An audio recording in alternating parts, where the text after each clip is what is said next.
Hi guys, welcome to Big Topic. நம்ம தளபதி ஒரு மிக முக்கியமான ஒரு அறிக்கை ஒன்று வெளியிட்டு திமுக பார்த்தோன்னா ஒரு என்ன சொல்கிறது திமிரு பிடிச்ச ஆட்சி அப்படின்னு மாதிரி மிக முக்கியமான வார்த்தையெல்லாம் மென்ஷன் பண்ணி பார்த்தோன்னா ஒரு ட்வீட் ஒன்று போட்டிருக்காரு. ப்ளஸ் வந்து மக்களோட சேர்ந்து ஒரு சட்ட போராட்டத்தையும் நாங்கள் முன்னெடுப்போம் அப்படின்னு மாதிரி சொல்லியிருக்காரு. அந்தளவுக்கு என்ன பிரச்சனை நடந்திருக்கு, அந்தளவுக்கு பார்த்தோன்னா திமுக அரசும் காவல்துறையும் என்ன பண்ணியிருக்கு அப்படிங்கிறத ஒரு லிஸ்ட்டாகவே பார்த்தோன்னா நம்ம தளபதி வந்து வெளியிட்டிருக்காருன்னு தான் சொல்லணும். அது என்ன பிரச்சனை அப்படிங்கிறது நேற்று எல்லாருக்கும் தெரிஞ்சிருக்கும். அந்த அளவுக்கு பார்த்தோன்னா மிகப்பெரிய இஷ்யூவாக மாறிச்சு அப்படின்னு தான் நம்ம சொல்லணும். தமிழக வெற்றி கழகம் தொண்டர்கள் கூட பார்த்தோன்னா அதில் இருந்தாங்க. அவங்களுக்கெல்லாம் பார்த்தோன்னா மிகப்பெரிய அளவில் வந்து ஒரு பலமான என்ன சொல்கிறது அடக்குமுறைன்னு சொல்லலாம். அந்த அளவுக்கு அடக்கியிருந்தாங்க தமிழக வெற்றி கழக தொண்டர்களை. அது என்ன தளபதி விஜய் அவர்கள் என்ன போஸ்ட் பண்ணியிருக்காரு அப்படிங்கிறது ஒவ்வொன்றா இன்ச் பை இன்ச்சாக பார்க்கலாம். சென்னை வியாசர்பாடி முல்லை நகர் பகுதியில் நேற்று ஏற்பட்ட தீ விபத்தில் பல குடிசைகள் தீக்கிரையாகியுள்ளன. தீயணைப்புத் துறையினர் விரைந்து சென்று செயல்பட்டதால் உயிரிழப்புகள் தடுக்கப்பட்டு பல குடிசைகள் தப்பியுள்ளன. தீ விபத்தில் குடிசைகளை இழந்த மற்றும் முன்னெச்சரிக்கையான அப்புறப்படுத்தப்பட்ட மக்கள் தற்காலிகமாக அருகிலுள்ள பள்ளியில் தங்க வைக்கப்பட்டனர். இந்த தீ விபத்தில் இதனால தான் முக்கியமாக கவனிக்க வேண்டியது, இந்த தீ விபத்தில் பாதிக்கப்பட்டவர்கள் தங்க வைக்கப்பட்டுள்ள இடத்திற்கு தமிழக வெற்றி கழக தோழர்கள் சென்று அங்கிருந்தவர்களுக்கு மனிதநேய அடிப்படையில் உடை, போர்வை, பாய் உள்ளிட்ட அத்தியாவசிய பொருட்களும் உணவுகளும் வழங்கினர். பாதிக்கப்பட்ட மக்களும் தாமாக முன்வந்து பெற்றுக்கொண்டனர் அப்படின்னு சொல்லியிருக்காரு. ஃபர்ஸ்ட் பாயிண்ட் தான் பார்த்தோம்னா தமிழக வெற்றி கழக தோழர்கள் அங்கே மிக முக்கியமாக ஃபஸ்ட்டு போயிட்டாங்கன்னு தான் சொல்லணும். அங்கே போய் பார்த்தோம்னா அங்கே தங்கப்பட்டிருக்கிற மக்களுக்கு வந்து உணவு, உடை, அதுக்கப்புறமா எல்லாமே அத்தியாவசிய பொருட்கள் கொடுத்துருந்தாங்க. அதெல்லாம் சோசியல் மீடியாஸில் வைரல் ஆச்சு, நம்ம பார்த்துருந்தோம். ஸோ இந்த மாதிரி தமிழக வெற்றி கழக தோழர்கள் பார்த்தோம்னா அந்த நேரத்தில் மக்களுக்கு உதவியாக இருந்தாங்க. அந்த நேரத்தில் யாராவது வந்து நம்மளுக்கு உதவி பண்ணிட மாட்டாங்களா அப்படின்ற மாதிரி அந்த மக்கள் எதிர்பார்த்துட்டு இருக்கிற டைமில் கரெக்டாக போனாங்க, அவங்கள வந்து வாங்கிக்கிட்டாங்க. அதெல்லாம் நம்ம பார்க்க முடிஞ்சுது. ஸோ இப்போது அதை பார்த்துட்டு இருந்த காவல்துறை என்ன பண்ணியிருக்காங்க அப்படிங்கிறத தளபதி டீட்டெயிலாக மென்ஷன் பண்ணியிருக்காரு. இதனை பார்த்த காவல்துறையினர் தாவேக நிர்வாகிகளை தடுத்து நிறுத்தியதுடன் அவர்களை அங்கிருந்து செல்லுமாறு மிரட்டியுள்ளனர். சொல்லலாம் கிடையாது, மிரட்டியிருக்காங்க அப்படின்ற மாதிரி தளபதி இதில் குறிப்பிட்டிருக்காரு. காவல்துறையினர் வரம்பு மீறி பேசி அத்துமீறி செயல்படுவதை பார்த்த கழக மாவட்ட உறுப்பினர் கங்காவதி அப்படின்ற ஒரு பெண், அந்த பெண் தான் பார்த்தோன்னா அந்த வீடியோ மூலமாக பேசியிருந்தாங்க, அதை பார்த்துருப்பீங்க. மக்களுக்கு உதவி செய்வதை தடுப்பது ஏன் என்று காவல்துறையினர் நோக்கி கேள்வி எழுப்பியுள்ளார். அப்போது காவல்துறையினர் கொஞ்சமும் ஈவு இறக்கமின்றி கழக மாவட்ட செயற்குழு உறுப்பினர் கங்காவதியின் வயிற்றில் எற்றி உதைத்து கீழே தள்ளியுள்ளனர் அப்படின்னு சொல்லியிருக்காரு. இது வந்து அவங்களே மென்ஷன் பண்ணியிருந்தாங்க. அவங்கள பார்த்தோன்னா எட்டி உதச்சி கீழே தள்ளியிருந்தாங்க. அவங்க பார்த்தோன்னா கீழே விழுந்து அவங்களுக்கு அடிபட்டிருக்கு. அவங்களுக்கு தண்ணியெல்லாம் கொடுத்து பார்த்தோன்னா அந்த ஆட்டோவில் அனுப்பிச்சுட்டாங்க. அந்த அளவுக்கு பார்த்தோன்னா அடி பலமாக பட்டுருச்சு. அதாவது வயிற்றில் எட்டி உதச்சாங்க அப்படின்னா அந்த அடி எப்படி எந்த அளவுக்கு பலமாக இருக்கும் அப்படிங்கிறது தெரியும். அதுவும் ஷூ காலோட எட்டி உதச்சா எந்த மாதிரி இருக்கும், எப்படி வலிச்சிருக்கும் அப்படிங்கிறத நம்ம யோசிச்சு பார்த்தா நம்மளுக்கே தெரியும். ஸோ அந்த லெவலில் பார்த்தோன்னா அதுவும் ஒரு பெண்ணை பார்த்தோன்னா எட்டி வச்சிருக்காங்க. அடுத்த தளபதி என்ன சொல்லியிருக்காரு அப்படின்னா, மேலும் இதை தடுக்க சென்ற கழக மகளிரை சேர்ந்த தமிழ்ச்செல்வியின் ஆடைகளை காவல்துறையினர் பிடித்து இழுத்து தள்ளி விட்டுள்ளனர். காயமடைந்த கழக உறுப்பினர்கள் ஸ்டான்லி அரசு மருத்துவமனை சிகிச்சைக்காக அனுமதிக்கப்பட்டுள்ளனர் அப்படின்னு தளபதி சொல்லியிருக்காரு.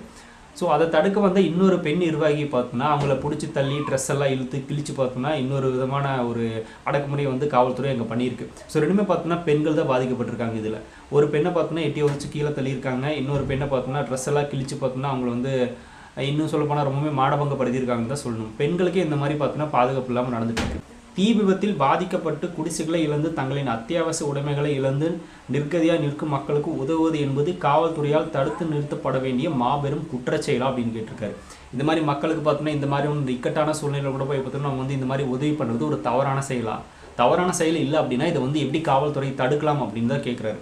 இது ஒன்றும் தவறான செயல் கிடையாது. மக்களுக்கு அந்த இடத்துல யார் வேணாலும் அந்த உதவி பண்ணலாம், அந்த உதவியை மக்கள் ஏற்றுக்கிறாங்க. ஸோ இப்போ ஏதாவது பார்த்தோன்னா அவங்க மூலமாக தான் அந்த பிரச்சனை நடந்துருச்சுன்னா கூட ஓகே, அந்த மாதிரி பிரச்சனை நடந்திருக்கு, அங்கே இடத்துல உதவ போயிருக்காங்க தாவேக்காவிலேருந்து.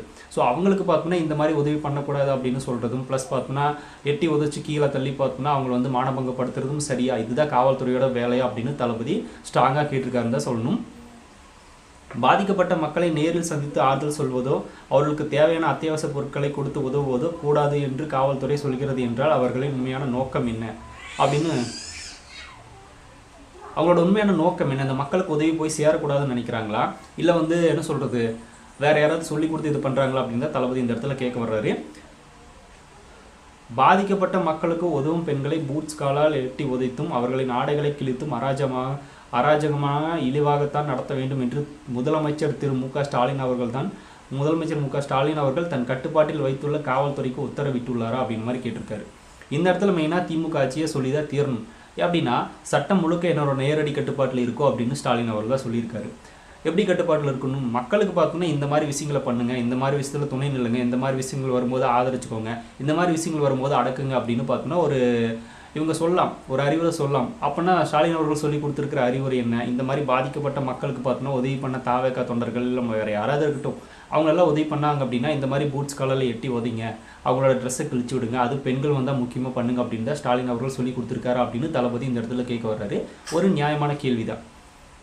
தற்போது தமிழ்நாட்டில் நடப்பது மக்களாட்சி அல்ல, அதிகார திமிர் பிடித்த உண்மையான பாசிச ஆட்சி என்பதற்கு இதைவிட சாட்சி தேவையா என்ன அப்படின்னு கேட்டிருக்காரு. ஆல்ரெடி தளபதி நிறைய வாட்டி பார்த்தோன்னா இதை விளக்கிட்டாரு. இப்பவும் பார்த்தோன்னா இது மூலமாக ஒரு பாயிண்ட் எடுத்து வச்சிருக்காருன்னு தான் சொல்லணும்.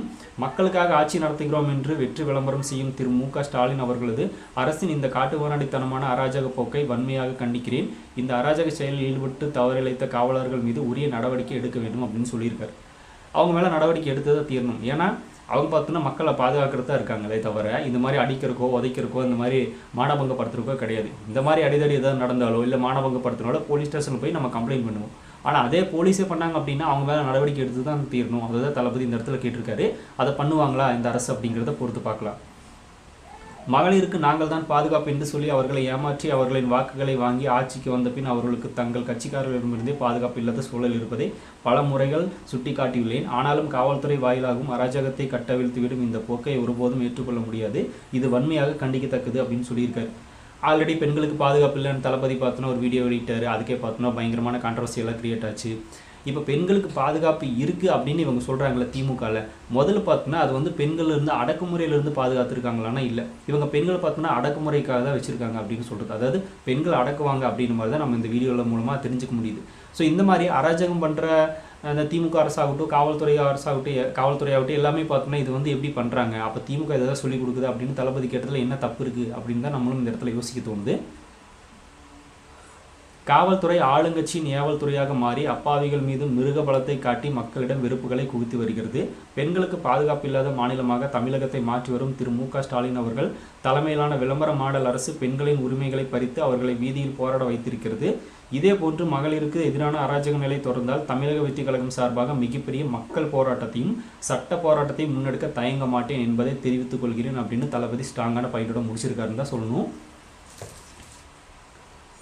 ஸோ இந்த மாதிரி இவங்க ரெண்டு பேரும் சேர்ந்து பார்த்தோன்னா மக்களுக்கு பாதுகாப்பு இல்லாமல் பண்ணிகிட்டு இருக்காங்க. யார்? திமுக அரசும் காவல்துறையும் பார்த்தோன்னா இந்த மாதிரியான நபர்கள் எல்லா காவல்துறையினரும் கிடையாது, ஒரு சில பேர் இப்படி இருக்காங்களே. இப்போ இந்த இடத்துல இந்த காவல்துறை பண்ணது சரியாக தப்பானா தவறான ஒரு செயல் தான். அதை வந்து இவங்க எதுக்கு பண்ணணும்? அப்போ திமுக அரசு பார்த்தோன்னா இதை தான் சொல்லி கொடுத்துருக்காங்களா? ஸ்டாலின் அவர்கள் சட்டமேனோட நேரடி கட்டுப்பாட்டில் இருக்குன்னு சொன்னவர் இதை தான் சொல்லி கொடுத்தாரா அப்படின்னு கேட்கறதுல என்ன தப்பு இருக்க போகுது? ஸோ அப்படி இதே மாதிரி மீண்டும் மீண்டும் நடந்துச்சு அப்படின்னா மக்களோட சேர்ந்து பார்த்தோன்னா போராட்டம் மட்டும் இல்லாமல் சட்ட போராட்டத்தையும் நடத்தும் அப்படின்னு தளபதி ஸ்ட்ராங்காக சொல்லியிருக்காரு. ஸோ இது வந்து எந்த அளவுக்கு பார்த்தோன்னா ஒரு மிகப்பெரிய இஷ்யூவாக மாறப்போகுது தளபதி இதை பேசுனதுக்கப்புறமா அப்படிங்கிறத நம்ம இந்த இடத்துல நோட் பண்ண வேண்டும். ஸோ இந்த மாதிரியான ஒரு பிரச்சனை வரும்போது நம்ம பார்த்தோன்னா என்ன சொல்கிறது, தமிழ்நாட்டில் இந்த அளவுக்குலாம் நடக்குதா அப்படிங்கிறது பெரிய அளவில் பார்த்தோன்னா நிறைய பேருக்கு வெளியே தெரிஞ்சு அப்படின்னா அதோட கேவலம் எதுவுமே கிடையாது. ஒரு பிரச்சனை அப்படின்னா போலீஸை தேடி போவோம், அங்கேயே மிகப்பெரிய பிரச்சனை, அதுவும் ஸ்பாட்லேயே மிகப்பெரிய பிரச்சனை, அதுவும் உதவி பண்ண போனவங்களுக்கே பிரச்சனை அப்படின்னா இது யார்கிட்ட போய் சொல்கிறது? ஸோ இதே பார்த்தீங்கன்னா அந்த இடத்துல தாவேகா தொண்டர்கள் இந்த மாதிரி உணவு வழங்கிட்டு இருந்து திமுக நபர்களோ இல்லை மற்ற கட்சி நபர்களோ இந்த மாதிரி பண்ணியிருந்தாங்க அப்படின்னா ஸ்டேஷனில் போய் நம்ம கம்ப்ளைண்ட் பண்ணுவோம். ஆனால் போலீஸே இதை பண்ணுறாங்க அப்படின்னா அப்போ போலீஸும் பார்த்தோன்னா திமுகவோட கட்டுப்பாடில் தான் இருக்கா அப்படின்றது நம்ம இந்த இடத்துல கேட்கணும்ல, கேட்டு தான் ஆகணும். அதுக்கு அவங்க என்ன பதில் சொல்லுவாங்க? இப்போ இல்லை அப்படின்னா இந்த காவலர்கள் மீறி என்ன மாதிரியான நடவடிக்கை எடுப்பாங்க அப்படின்ற ஒரு கேள்வியும் இருக்குது. அதுக்கு இவங்க என்ன பண்ண போகிறாங்க அப்படிங்கிறதையும் பொறுத்து தான் பார்க்கணும். ஸோ இந்த மாதிரி பல பிரச்சனைகள் பார்த்தோன்னா தமிழ்நாட்டில் நடந்துகிட்டே தான் இருக்குது. பெண்களுக்கு தான் பார்த்தோன்னா மிக முக்கியமாக அதிக அளவில் பிரச்சனைகள் போயிட்டே இருக்குது திமுக ஆட்சியில் அப்படிங்கிறது தொடர்ந்து நடந்துட்டு இருக்கு அப்படிங்கிறது நம்மளால் அடிக்கடி பார்க்க முடியுது. சோசியல் மீடியாஸில் இதுதான் நம்ம அதிகமாக பார்க்குறோம். இப்போ தாவேகா தொண்டர்களுக்கு வேணும்னே தாவேகாக்காரங்க அப்படின்னு தெரிஞ்சதுனால தான் அடிச்சிருக்காங்க, இதை திமுக தான் சொல்லி கொடுத்துருக்கு அப்படின்ற மாதிரி தளபதி இந்த பாயிண்ட் ஆஃப் வியூவில் சொல்கிறார். ஸோ அது உண்மையாக இருக்குமா அப்படின்ற மாதிரி யாரெல்லாம் நினைக்கிறீங்க அப்படிங்கிறத சொல்லுங்கள். இப்போது இந்த மாதிரி தளபதி ஒரு அறிக்கை வெளியிட்டிருக்காரு அப்படின்னா அவர் எந்த அளவுக்கு ஒரு கோபத்தில் இருந்திருப்பார் அப்படிங்கிறது நம்மளால் புரிஞ்சுக்க முடியுது அந்த ட்வீட் படிக்கும்போதே. அந்த லெவலில் போயிட்டுருக்கு. ஸோ திமுக ஆட்சி இதே மாதிரி மேலும் மேலும் பண்ணிட்டு இருந்தாங்க அப்படின்னா கண்டிப்பாக பார்த்தோன்னா அவங்களுக்கு இன்னும் பின்னடைவு தான்.